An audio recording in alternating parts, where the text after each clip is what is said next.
So today we're going to be talking a little bit about the coach of the USC Trojans, Lindsay Gottlieb, who was furious about the draw that her team got, all on the way to potentially getting to the Final Four as a number one seed. So this is a team that got a number one seed. Fair enough. They got a number one seed. But this is also a team that wasn't that good against good teams. They weren't. Yes, they beat UCLA twice. They then lost to UCLA in the one that mattered. In the game that mattered, they lost to UCLA.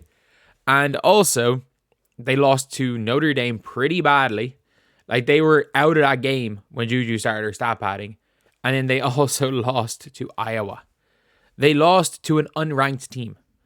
As far as I'm aware, they're the only one of the top four seeds to have lost to an unranked team. So no doubt about it, there is no question about it, that Lindsay Gottlieb's USC deserved to be the fourth ranked team, the fourth number one team. But let's take a listen to her.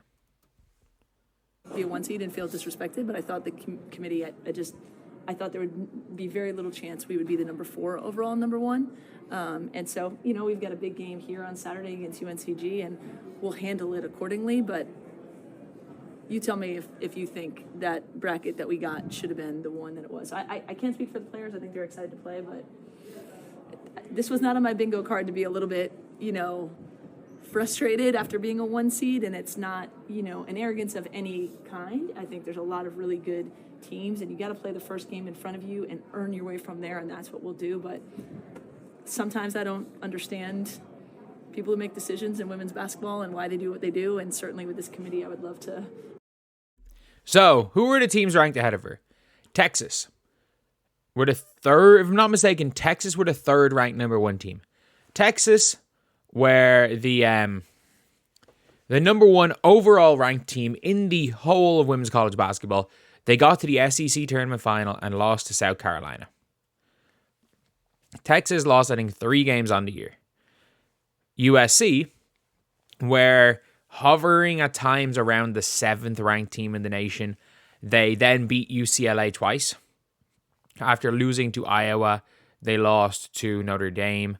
But in fairness to them, they did beat UCLA twice. Quite a few non-convincing wins, like against Ole Miss at the start of the year. They had a couple of really non-convincing wins, but they pulled through. They then went into the Big Ten tournament, struggled against Indiana.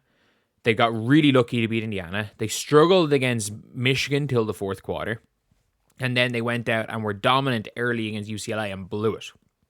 So, they didn't win the Big Ten tournament. And they did lose to UCLA, who lost less games throughout the season than USC.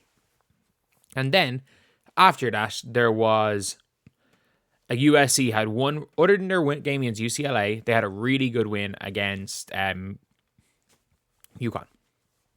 where Sarah Strong missed those free throws. They had a really good win against UConn. The number 3 ranked team, Texas, again, were the number 1 overall team till they lost to South Carolina. Number 2 overall team, South Carolina, lost pretty badly to UConn. They lost to UCLA.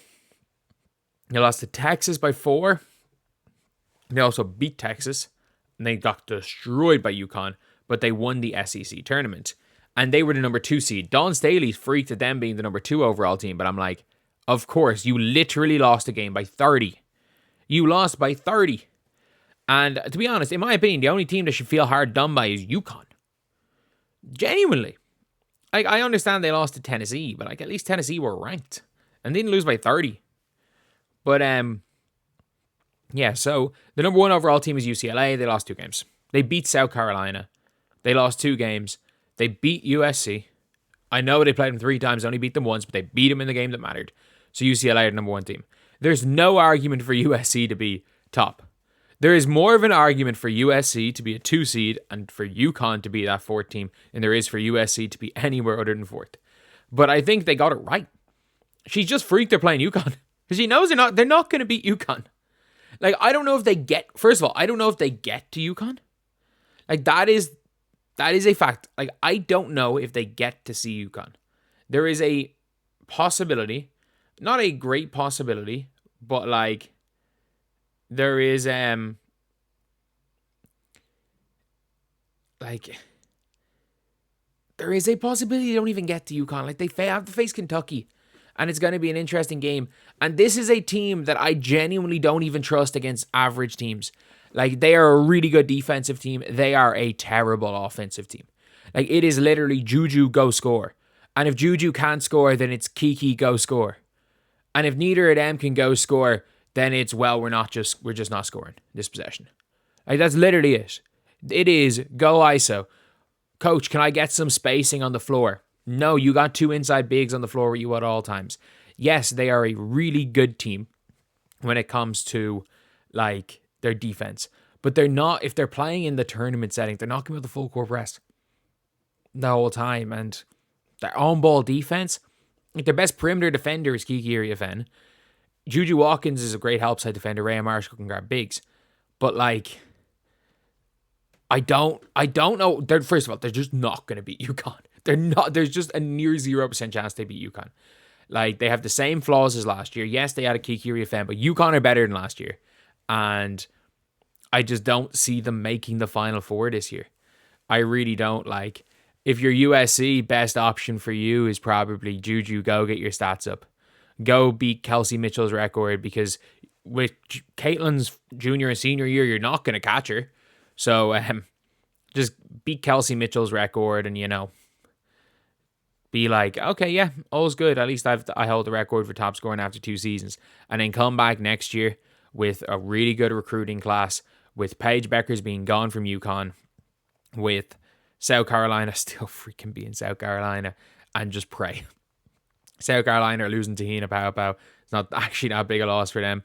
And you just pray that you can make a championship game with the roster you have, and you pray that your coach has other sets that aren't you trying to go ISO with no spacing, so you have to start shooting pull-ups. Like, that's the only chance they have. And you can see with how Lindsay Gottlieb was talking, like, she's worried. She's talking about, I can't believe it's disrespectful as the 1 seed. Honestly, if, like, there was no easy opportunities, there's not, like, you were just praying that you got NC State.